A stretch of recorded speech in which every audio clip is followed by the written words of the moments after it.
الحمد لله نحمده ونستعينه ونستغفره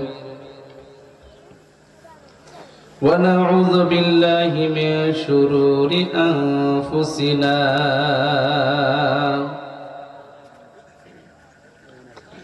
من يهده الله فلا مضل له ومن يضلله فلا هادي له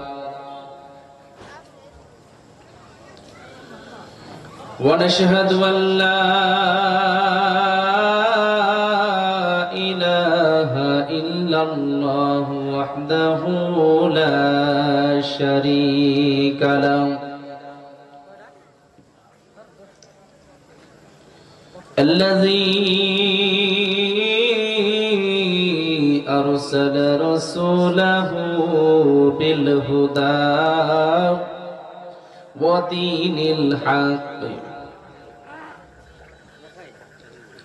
ودين الحق ليظهره على الدين كله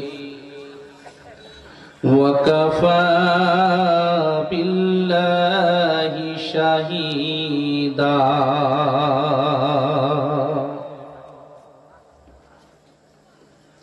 أما بعد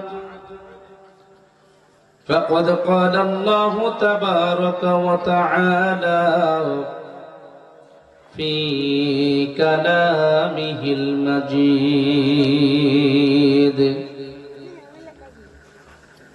فأعوذ بالله من الشيطان الرجيم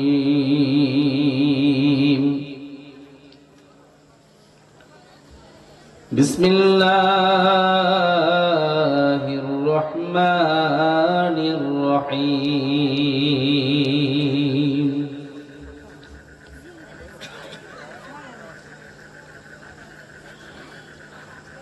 يا أيها الذين آمنوا استعينوا بالصبر والصلاة إن الله مع الصابرين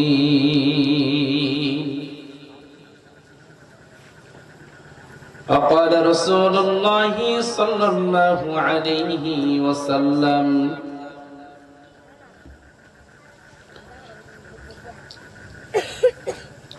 هما جنتك ونارك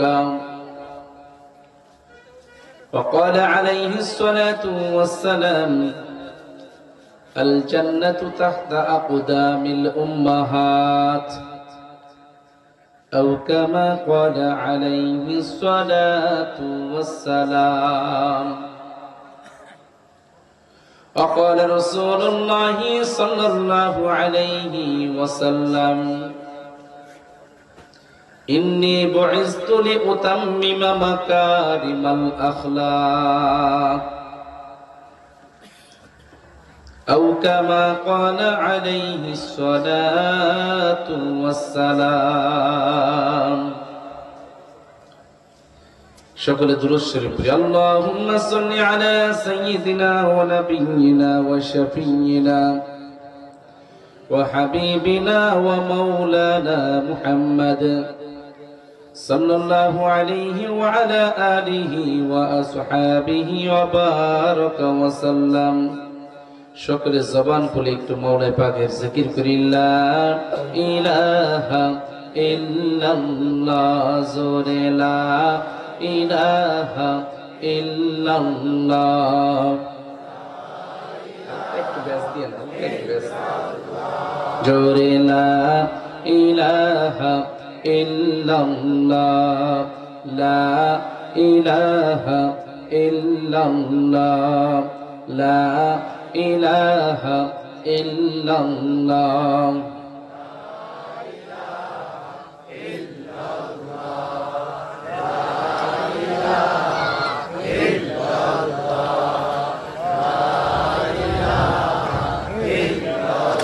दिल मेरा हो जाए एक मैदान हो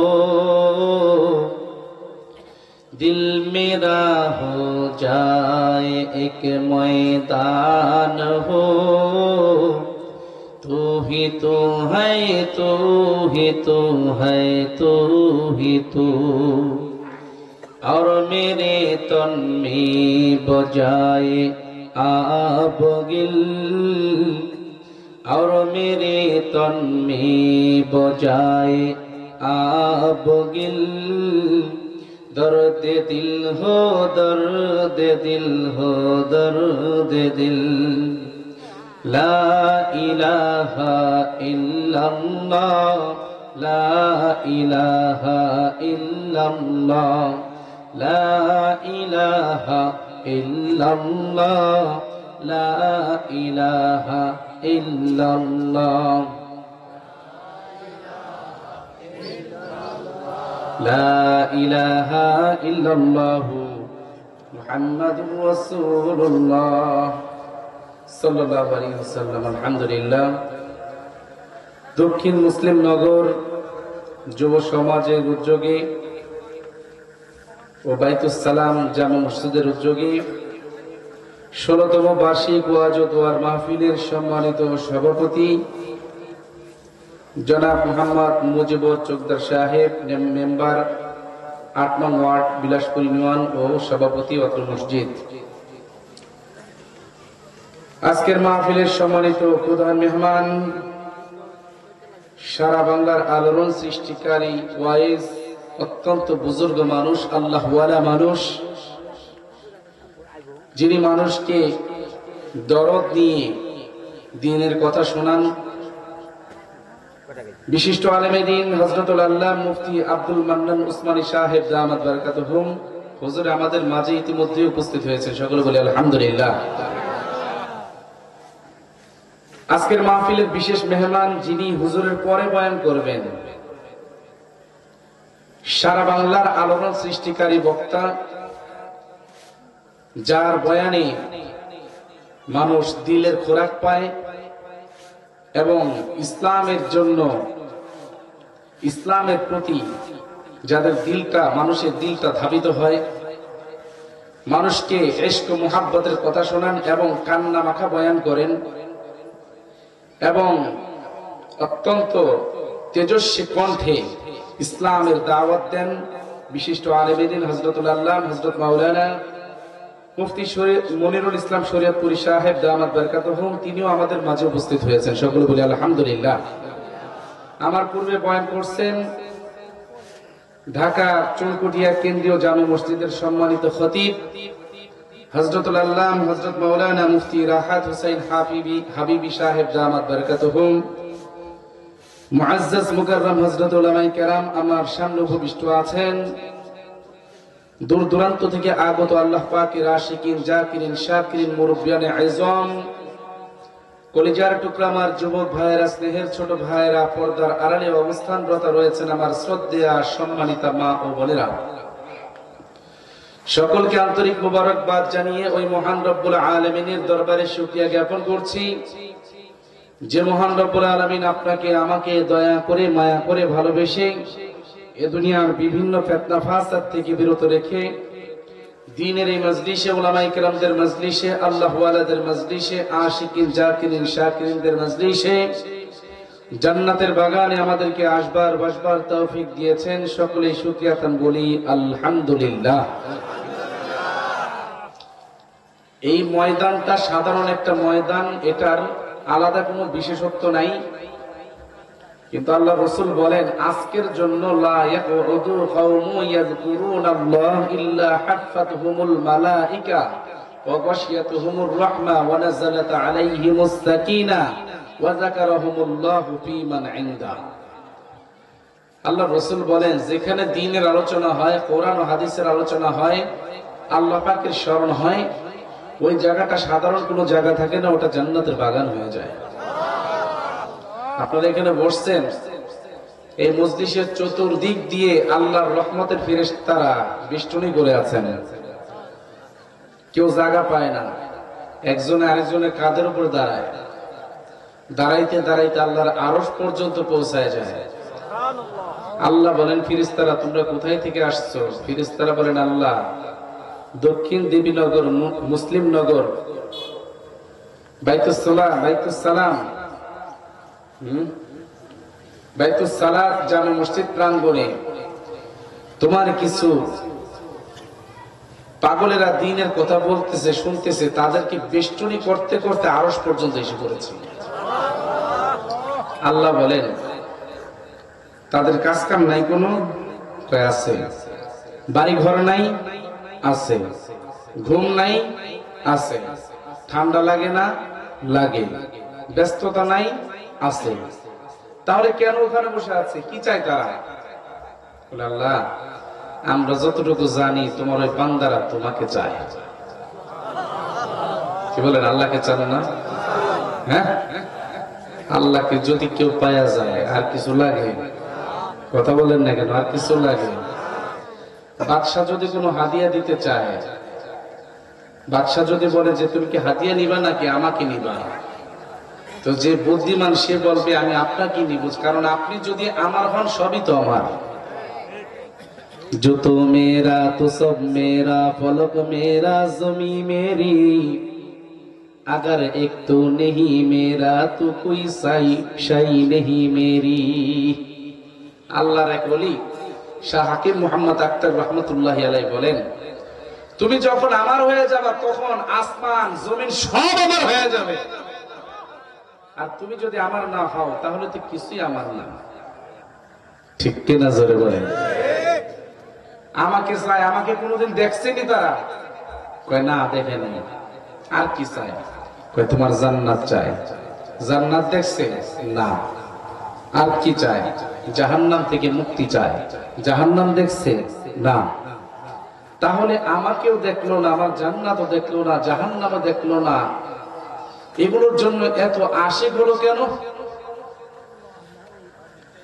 বলে মালিক রে, কেন আশিক হয়েছে আমরা জানি না, তবে তোমার বান্দারা তোমাকে পাওয়ার আশায়, তোমার জান্নাতের আশায়, জাহান্নাম থেকে মুক্তির আশায় দোকানদার দোকানদারি বন্ধ করিয়া, ড্রাইভার ড্রাইভারি বন্ধ করিয়া, চাকরিজীবী চাকরি বন্ধ করিয়া, সব ব্যস্ততা ফালাইয়া তোমার দ্বীনের মজলিসে আসছে। ও মালিক, একমাত্র তোমাকে রাজিতা খুশি তারা করতে চাইবো। আল্লাহ তাআলা তখন খুশি হয়ে বলেন ফেরেশতারা, যাও যাও, যেহেতু আমার বান্দারা আমাকে না দেখে আমাকে চায়, আমার জান্নাত না দেখে আমার জান্নাত চায়, আমার জাহান্নাম না দেখে আমার জাহান্নাম থেকে মুক্তি চায়, যারে ফেরেশতারা যা আমার বান্দাদেরকে ঘোষণা করে দে, আমি তাদের জিন্দেগীর সমস্ত গুনাহকে মাফ করে দিলাম। ইমাম কুরতুবী রহমাতুল্লাহি আলাইহি বলেন, বয়ানের মজলিসে বসার দ্বারা বান্দার সব গুনাহ মাফ করা হয়, কিন্তু ইল্লা কবিরা, কবিরা গুনাহ মাফ করা হয় না। আল্লাহর বান্দা বলেন, আমার এই উম্মতেরা ভালো করে শোনো, তোমরা যদি আখিরি মুনাজাতে মালিকের কাছে তওবার মতো তওবা করতে পারো, রব্বুল আলামিন গুনাহ করেছি আর কখনো করব না, তুমি আমার জিন্দেগীর সমস্ত গুনাহ মাফ করে দাও গো। আল্লাহর ওলি বলেন, কোন বান্দা যদি আখিরি মুনাজাতে তওবার মতো তওবা করে মালিকের কাছে কান্না করতে পারে, আল্লাহ তাআলা তার কবিরা গুনাহ মাফ করে দিবেন, এমনকি তাকে বেগুনাহ মাসুম বানাইয়া বাড়িতে ফিরাইয়া দিবেন। আজকে এখানে মাহফিল হওয়াতে আপনারা সবাই খুশি? কি বলেন, খুশি সবাই? এই মাহফিলে আসতে পারা, বসতে পারা, এটাই খুশির বিষয় এবং এটাই শুকরিয়ার বিষয়। যারা আসতে পারছে তারাই শুকরিয়া আদায় করতে পারছে, যারা আসতে পারে নাই তারা শুকরিয়া আদায় করতে পারে নাই। ঠিক কিনা জোরে বলেন? এই জন্য আমার মুসলিম নগর যুবক ভাইদেরকে বলি, বৃদ্ধ বাবাদেরকে বলি, আমার যুবক ভাইরা রে, আগামী কালকেও তুমি নিমটি, চানাচুর, পেঁয়াজ কিনে খাইতে পারবা, কিন্তু এই বয়ানের মজলিস আগামীকালকে আর পাবা? জোরে বলেন, পাবেন না? আগামীকালকে এই বয়ানের মজলিস আর পাবেন না। আগামীকাল হয়তো আমাদেরকে পাবেন, আমরা এলাকার সন্তান, কিন্তু আগামীকালকে আল্লামা আব্দুল মান্নান উসমানী সাহেবকে পাইবা না, আগামীকালকে মুফতি মনিরুল ইসলাম শরিয়তপুরীকে পাইবা না, আগামীকালকে তুমি মুফতি রাহাত হোসেন হাবিবি সাহেবকে পাইবা না, আগামীকালকে তুমি এই নিয়ামত গুলো কোনোভাবেই তুমি পাইবা না। এই জন্য যুবক ভাইদেরকে বলি, যুবক কয়দিন তোমার বাহাদুরি, কয়দিন তোমার বাহাদুরি, কিছুই থাকবে না, আপন শুধু আল্লাহ তাআলা মহান রব্বানা। ঠিক কিনা জোরে বলেন, আর জোরে বলেন ঠিক কিনা। এ যুবক ভাইরা রে, তোমাদের হাতে পায়ে ধরে বলি রে যুবক,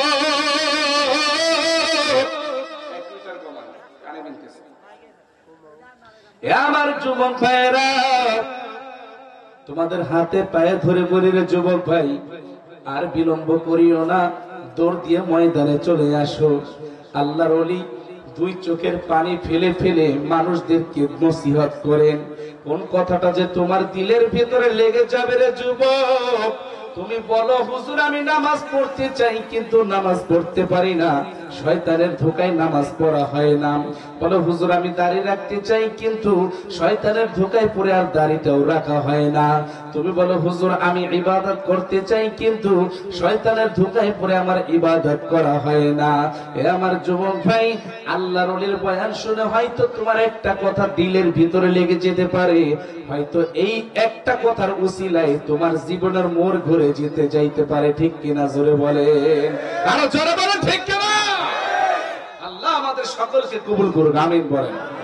হ্যাঁ আমার, আমি আপনাদের সম্মুখে আল্লাহ রাসূলের একটা হাদিস পড়েছিলাম, হুমা জান্নাতুকা ওয়া নারুকা। আল্লাহ রাসূল বলেন, উম্মত ভালো করে শোনো, আল জান্নাতু তাহতা আকদামিল উম্মাহাত,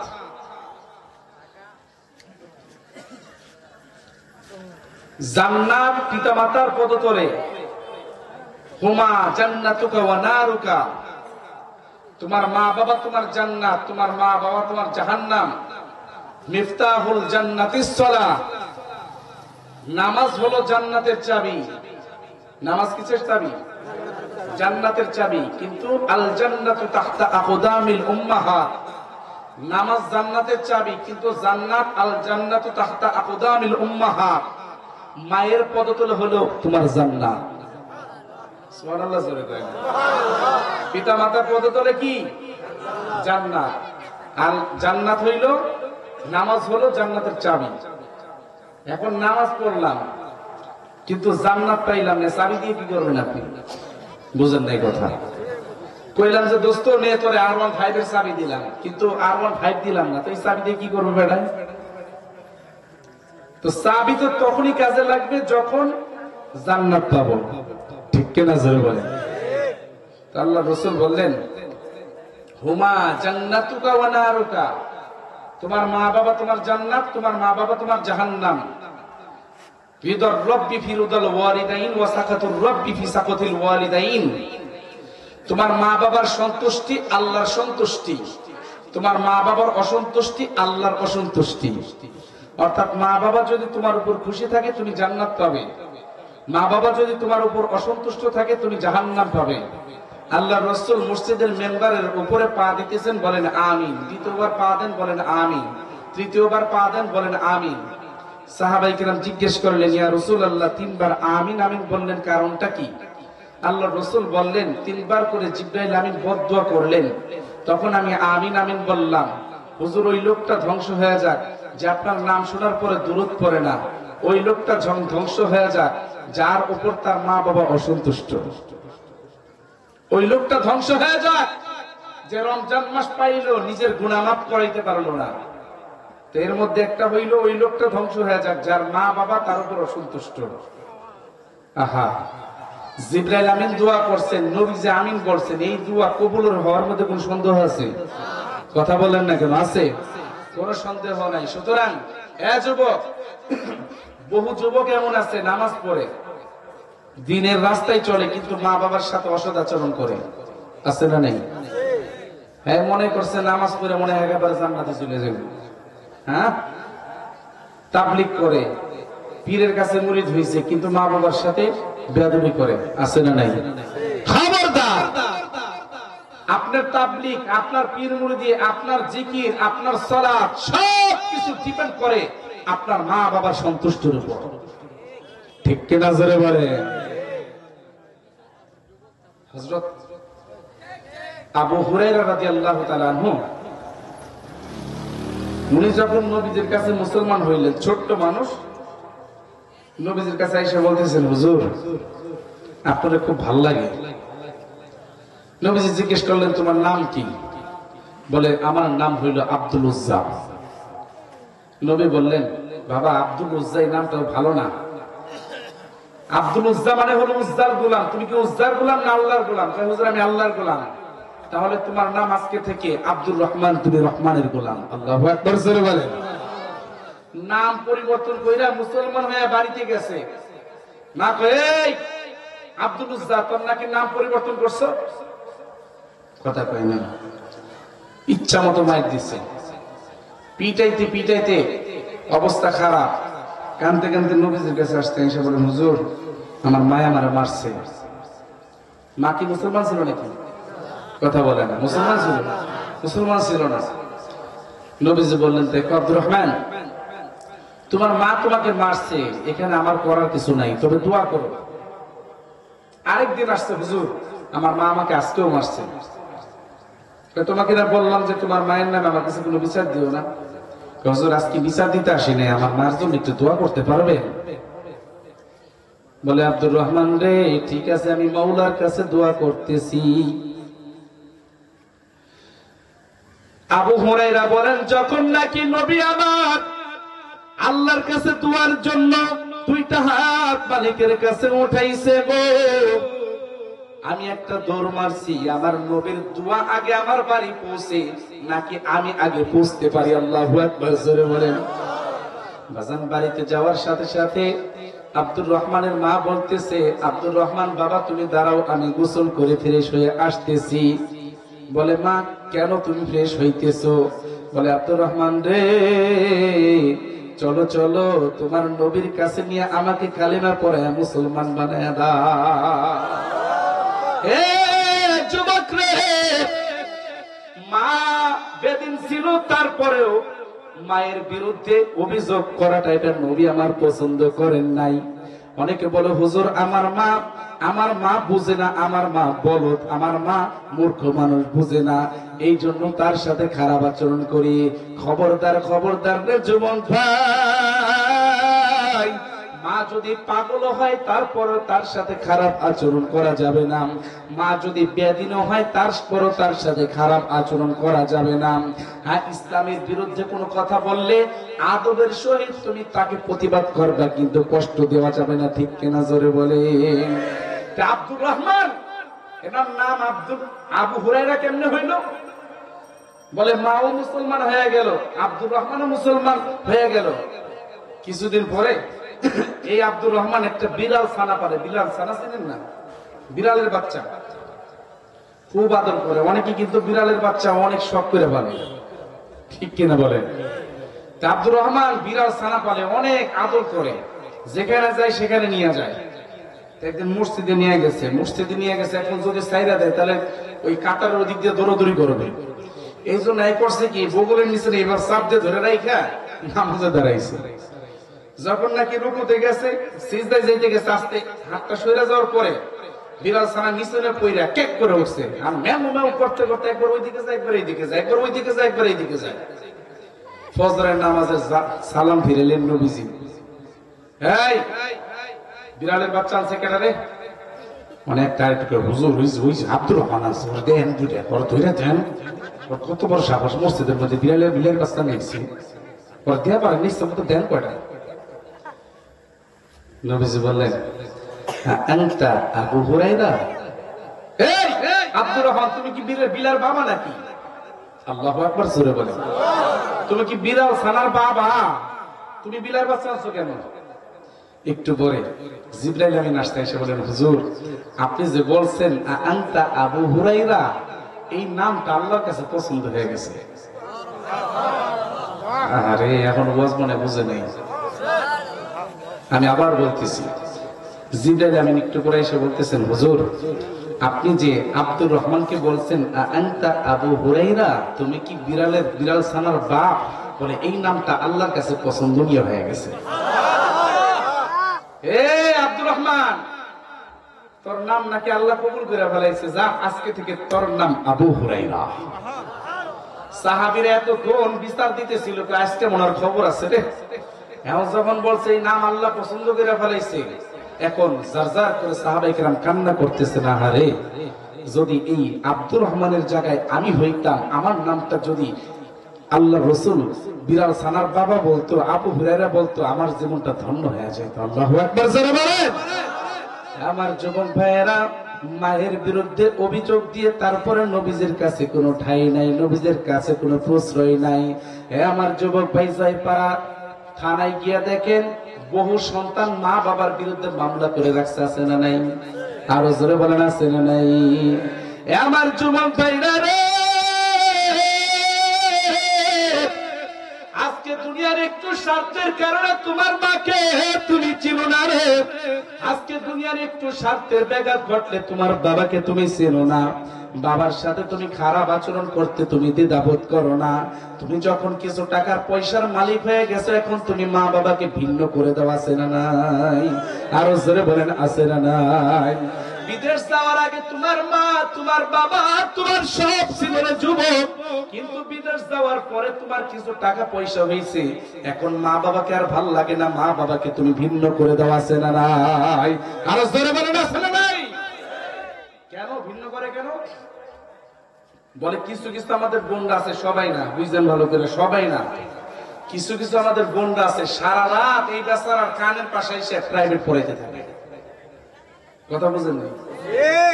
কেমন প্রাইভেট পড়ায়? পার্সোনালি একেবারে।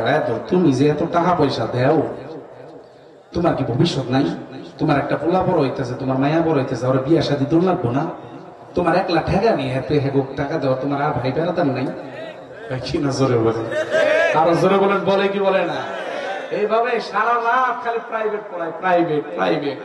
এই প্রাইভেট পড়াইতে পড়াইতে ও মনে মনে চিন্তা করে, বউ তো খারাপ করে নাই, বউ কি আর আমার খারাপ চাই? বউ তো আমার ভালোই চাই। আর বউ কয়, আমি কি তোমার খারাপ চাই? আমি তো তোমার ভালোই চাই। দেখো আমার সাথে তোমার আপনার কেডা আছে। পরে কি করে, আস্তে আস্তে আস্তে আস্তে মায়ের সাথে বাবার সাথে খারাপ আচরণ শুরু করে। তখন মা বাবা তো চেহারা দেখলে বুঝতে পারে, সন্তান রে, তোর আর ভাতের পাতিলে বাড়ি দেওয়ার দরকার নাই, আমি বুঝছি তুই আমাকে ভাত দিবি না। ঠিক কেনা? জোরে কর, আরো জোরে বলেন, ঠিক কেনা? হ্যাঁ যুবক, তুমি কষায় খাওয়ার জন্য, আলাদা কষায় খাওয়ার জন্য মা বাবাকে ভিন্ন করে দিছো না? হ্যাঁ, কষায় খাইবা আলাদা, ছোট মাছ আমরা দুইজনে কষায় খাইবা, এই জন্য মা বাবাকে ভিন্ন করে দিছো। খবরদার, এই ভিন্ন তোমার জন্য গজব টেনে আনবে। আজকে তুমি বিদেশে গেছো, টাকা পয়সার মালিক হয়েছো, পিছনের দিকে তাকায় দেখো, তোমার বাবা মানুষের বাড়িতে মাটি কেটে খাইতো, মানুষের বাড়িতে কামলা দিত, গরু পাইলা, এরপরে দুধ বিক্রি কইরা তোমাকে পড়াশোনা করাইছে, ভিটা মাটি বিক্রি কইরা তোমাকে বিদেশে পাঠাইছে, ভিটা মাটি বিক্রি কইরা তোমাকে চাকরি ধরায় দিছে। আজকে তুমি লক্ষ লক্ষ টাকার মালিক হয়ে গেছো, আজকে তোমার মাকে চেনো না, বাবাকে চেনো না। ঠিক কিনা? জোরে বলেন।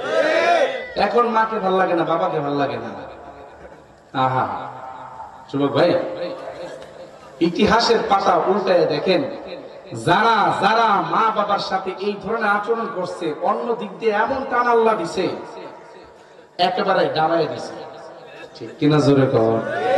এমন টান আল্লাহ দিছে, এমন টান, হঠাৎ দেখবেন প্যারালাইসিসের রোগী হয়ে গেছে, হঠাৎ দেখবেন যে বউর কিডনি নষ্ট হয়ে গেছে, হঠাৎ দেখবেন যে ছেলের ক্যান্সার হয়ে গেছে। কারণ কি?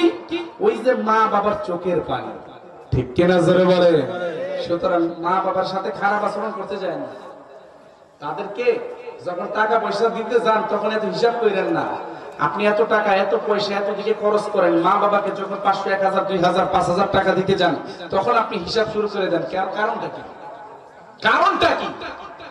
হালাকে আপনার পিছনে আপনার মা বাবা খরচ করতে গিয়ে কখনো হিসাব করে নাই, ঠিক কিনা জোরে বলেন? মায়ের দোয়ায় মস্ত বড় ওলি হওয়া যায়, মায়ের দোয়ায় আবার বদ দোয়ায় আবার জীবনটাও ধ্বংস হয়ে যায়, ঠিক কিনা জোরে বলেন? মায়ের দোয়ায় কোটিপতি হওয়া যায়, আবার মায়ের বদ দোয়ার কারণে ফকির হয়ে যায়, ঠিক কিনা জোরে বলেন? মুসা নবী আলাইহিস সালাতু ওয়াস সালামের জামানায় মুসা নবী আল্লাহ তাআলাকে বললেন, আল্লাহ আমার সাথে জান্নাতি কে হবে, আমার সাথে জান্নাতের সঙ্গী কে হবে? আল্লাহ তাআলা বললেন, তোমার সাথে জান্নাতি হবে এক বাজারের একটা গোশত বিক্রেতা কসাই। মুসা নবী ভাবছেন হয়তো বড় কোনো আল্লাহর ওলির নাম বলবেন, কোন দরবেশের নাম বলবেন, কিন্তু না, দেখা যায় কসাইয়ের নাম বললেন। মালিক কসাই কেন আমার সাথে জান্নাতের সাথী হবে গো? মুসা নবী এবার বাজারের দিকে চলে গেলেন, কারণটা কি একটু দেখা যায়, একটু দেখা যাক কারণটা কি, কেন আমাকে তার সাথে জান্নাতের সাথী বানাইবেন? মুসা নবী ছদ্মবেশে বাজারের কাছে চলে গেলেন, গিয়া দেখেন ওই গোশত বিক্রেতা কসাই গোশত বিক্রি করতেছে, আবার কিছু নরম নরম গোশতগুলা ব্যাগের ভিতরে ভইরা রাখতেছে। সারাটা দিন আল্লাহর বান্দা গোশত বিক্রি করছে গো বাবা। সন্ধ্যা যখন হয়ে গেছে, মুসা নবী ডেকে বলেন, ভাইজান আমি আপনার সাথে আপনার বাড়িতে একটু থাকতে চাই, থাকতে দিবেননি? বলে, চলেন আমার বাড়িতে আসতে আপনি থাকেন। কিন্তু ওই আল্লাহর বান্দা জানে না ইনি জামানার নবী মুসা। আল্লাহু আকবার জোরে বলে। বাড়িতে যখন চলে গেছে গো বাবা, বাড়িতে যাওয়ার পর দেখে বিছানার মধ্যে একটা বৃদ্ধা মহিলা শুয়ে আছে, একেবারে অসুস্থ, পায়খানা পেশাব করে বিছানাটা নোংরা করে ফেলেছে।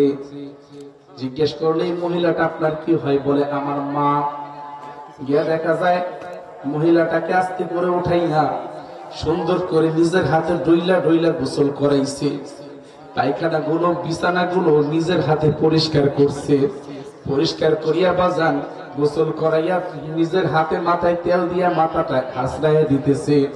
এরপরে পাকের ঘরে চলে গেছে, এই নরম নরম গোশতগুলা বাহির করিয়া সুন্দর করে পাকাইছে। আল্লাহ বান্দা পাকাইয়া নারায়ে তাকবীর, নারায়ে তাকবীর, ছেড়ে দেন। আল্লাহ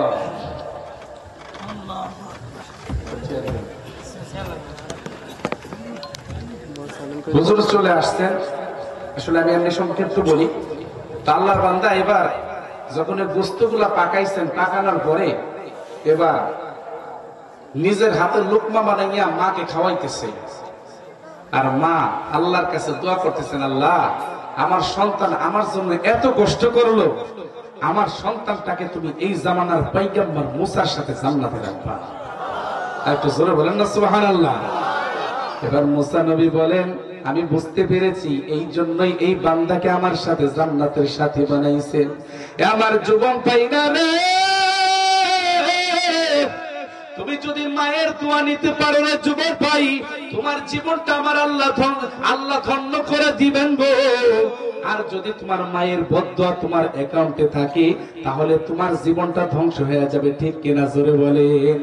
বাইতুল্লাহর ইমাম আব্দুর রহমান আস-সুদাইসি বলেন, আমি যে আজকে বাইতুল্লাহর ইমাম হয়েছি এটা আমার মায়ের দোয়ায়। আল্লাহু আকবার জোরে বলেন। আমার মা, আমি ছোট্ট সময় আমার মা বললেন, আব্দুর রহমান তুমি এই কাজটা করো, আমি ওই কাজটা করি নাই।